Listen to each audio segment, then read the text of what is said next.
What is pain? Yes, there's all types of pain, but in our lives, what is pain to us? Is it noise or is it signal? To a lot of us men out here, it's noise. We grit our teeth and we move through it. And not just physical pain either, psychological and emotional pain as well. Some of us are born into it. That's heavy territory. That's where the deepest scars are formed. Others encounter it later in life, but sooner or later all of us meet pain face to face.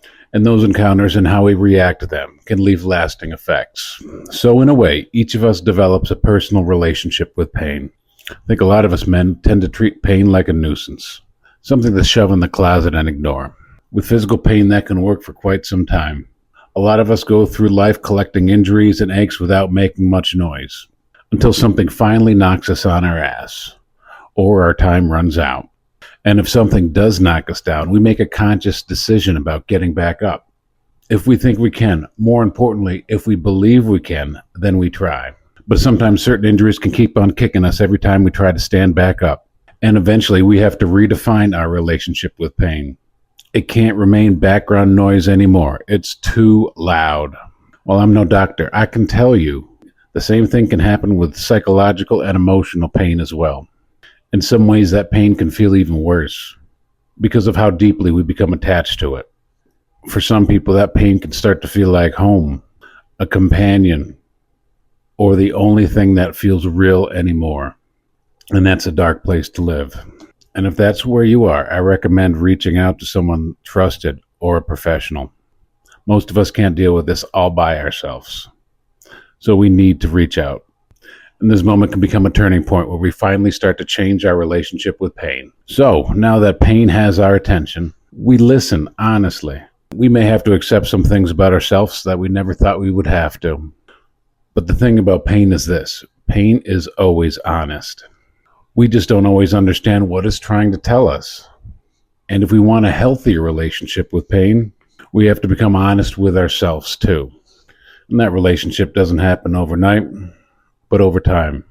If we stay humble enough, pain can go from a nuisance to a signal, and eventually a teacher, because that's what pain has always done, long before mankind arrived. So why do men ignore pain to begin with? Honestly, it's survival. Humans are animals, whether we like to admit it or not, and the survival instinct runs deep. In some circumstances, the best way to stay alive is to hide your wounds and keep moving. A weaker or injured man carries less weight. He can become a burden to a struggling group. A lot of us like to think that we're above that now, but when times get hard enough, human beings tend to reveal their true nature. That's life sometimes, survival. And men also tend to think strategically.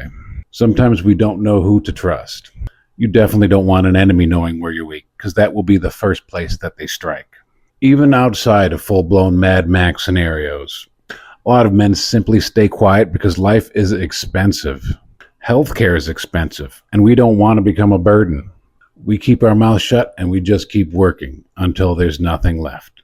It's very stoic, but very sad. And over time, that survival instinct becomes culture.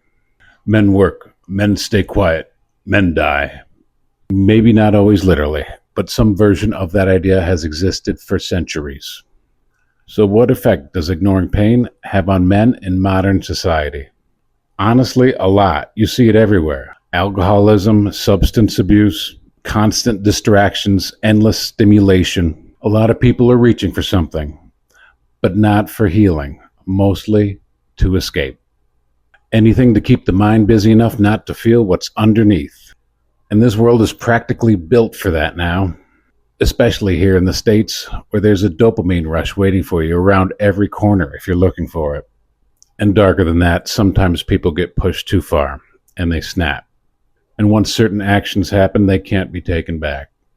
None of us in our right minds want that. Nobody.